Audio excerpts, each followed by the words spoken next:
makan bergizi gratis atau seperti apa yang di-highlight gitu dalam rapat tadi, Gus?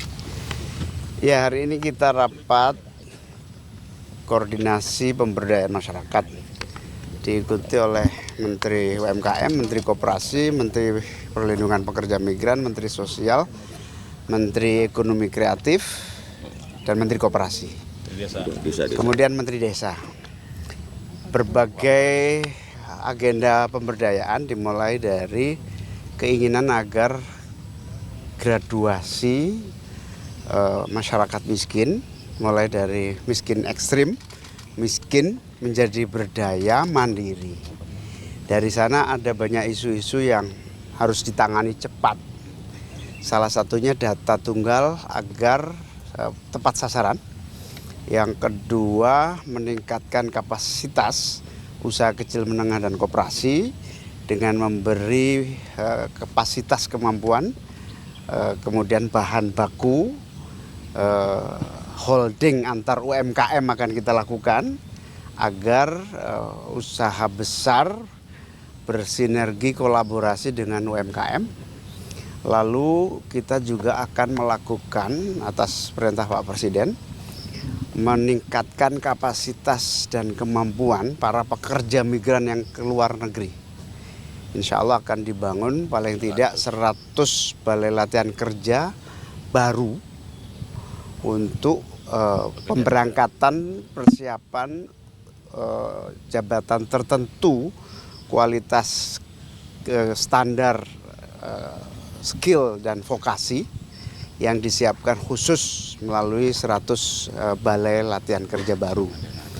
Yang kedua, dalam meningkatkan aksesibilitas untuk pendanaan, pinjaman sekaligus kemudahan finansial para UMKM, kemudian pekerja migran, koperasi, akan ada ekonomi kreatif, akan ada beberapa penanganan membuat semacam simpan pinjam atau kredit murah yang diberikan oleh negara pemerintah, baik melalui dana pinjaman bergulir yang ada di Kementerian Koperasi akan ditambah jumlahnya. Kemudian akan dibuat program khusus pinjaman untuk pekerja ke luar negeri. Buruh migran ini, pekerja migran Indonesia yang mau ke luar negeri membutuhkan uang untuk pelatihan, uang untuk cost structure, biaya tiket, keberangkatan, pelatihan, kemudian dokumen. Itu kita berikan pinjaman dengan bunga yang sangat rendah.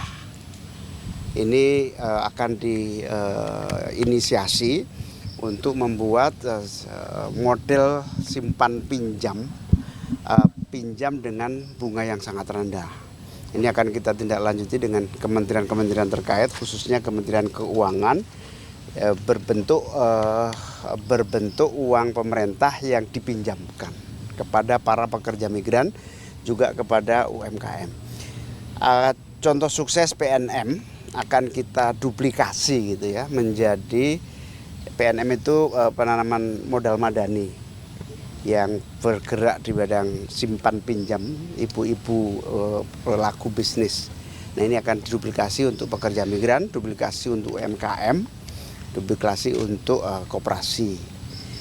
Berikutnya optimalisasi bantuan sosial melalui Kementerian Sosial juga dilakukan berbagai pembenahan, termasuk kepada para kaum miskin yang layak mendapatkan bantuan boleh diusulkan dan boleh disanggah yang sudah tidak miskin tapi masih mendapatkan bantuan, boleh disanggah melalui Kementerian Sosial. Atau yang belum mendapatkan bantuan silahkan disanggah, silahkan diusulkan. Pokoknya gini, tidak ada satupun orang miskin di Republik ini yang tidak mendapatkan bantuan. Itu yang paling akan kita lakukan dalam waktu cepat. Kita juga akan membuat acara bersama Bapak Presiden melalui Menteri UMKM, yaitu pembebasan utang, penghapusan piutang sejumlah tahap awal ini 67.000 67.000 penghapusan piutang yang akan dilaksanakan langsung oleh Presiden dalam waktu dekat. Saya kira itu poin-poin hasilnya. Intinya pemberdayaan masyarakat itu akan ambil langkah-langkah, termasuk Pak Presiden juga ingin membuat sekolah khusus untuk anak-anak yang tidak mampu tapi masih di bawah naungan orang tua, dibina langsung khusus dalam sekolah rakyat.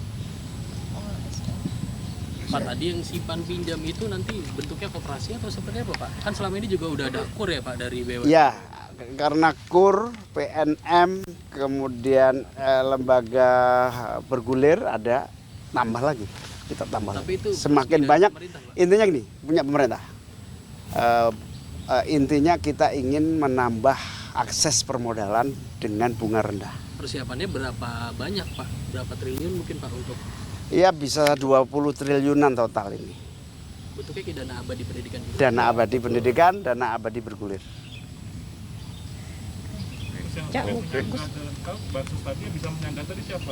Tetangga kalau ada tahu orang sudah mampu tapi masih dapat, silahkan menyanggah.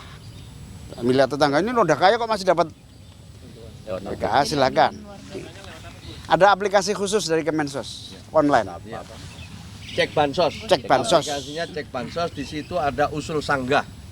Jadi boleh usul, boleh sanggah dengan bukti-bukti yang cukup tentunya ya. Nanti ada poin-poinnya yang usul saya belum dapat. Ya. Usul ini kok sudah kaya tapi kok masih dapat. Nah, buktinya ada. Itu apa aplikasinya namanya? cek bansos. Cek bansos. Yang belum menyangka siapa, Gus?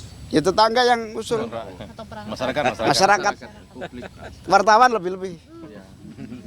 Di sini agak kepo dikit, Gus. Selain dari program di dalam, tadi kan ada Hotman Paris juga ya. Jadi boleh Oh beda ruangan. beda agenda. Beda agenda. Beda tamu. Beda pemberdayaan. Mungkin dilibatkan atau apa perannya begitu, Gus? Oh enggak ada Oke. beda tamu. Kalau untuk yang sekolah Oke, ya. tadi itu di setiap daerah nanti dibangun. Belum, baru uji coba 3 titik dulu. Di mana itu? Jabodetabek.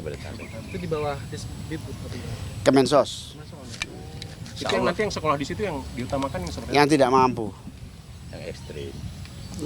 miskin ekstrim. Sebetulnya diutamakan boardingnya ya, yang paling penting itu, sehingga gizinya tertangani. dan itu bebas biaya. Iya, kita uji coba.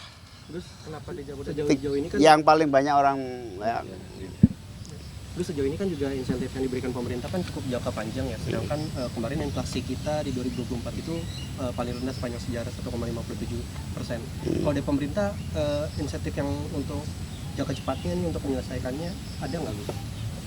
Menteri Keuangan itu yang tahu ya detailnya. Menko.